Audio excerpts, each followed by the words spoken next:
এইবারে আপনাদের সামনে একটা বাচ্চা গরু হাজির করেছি, যেটি সাদা এবং কালো পাকড়া বাচ্চা যাকে বলে। একটা পাকড়া বাচ্চা দেখতে পাচ্ছেন, যেটি 8-9 মাস এরকম বয়স হতে পারে। 8-9 মাস বয়সের এই যে সৌন্দর্যপূর্ণ বাচ্চাটা, শুধু সৌন্দর্যপূর্ণই নয়, এর মানেও সৌন্দর্য। অত্যন্ত জাতমান সম্পন্ন এই বাচ্চাটা। যদি কোনো ক্রেতা ভাইয়ের ভালো লাগে, আপনারা সংগ্রহ করতে পারবেন মৃত্তিকা ডেইরি ফার্ম থেকে। মৃত্তিকা ডেইরি ফার্মের অবস্থান পাবনা জেলা ভাঙ্গুড়া থানা।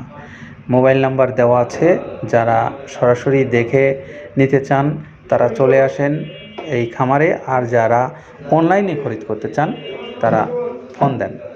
ফোন দিলে আপনি আপনার পছন্দের গরুগুলো এখান থেকে পেতে পারেন। এটা হলো 509 নাম্বার ট্যাগ। মূল্য নির্ধারণ করা আছে অনলি 60,000 টাকা। আর 60,000 টাকা মূল্যের এই বাচ্চাটা যদি আপনার ভালো লাগে, আপনি সংগ্রহ করে আপনার খামারে নিয়ে যেতে পারবেন। তো আমরা যে বাচ্চাটা দেখালাম, এছাড়াও আরও অসংখ্য বাচ্চা আছে এখানে।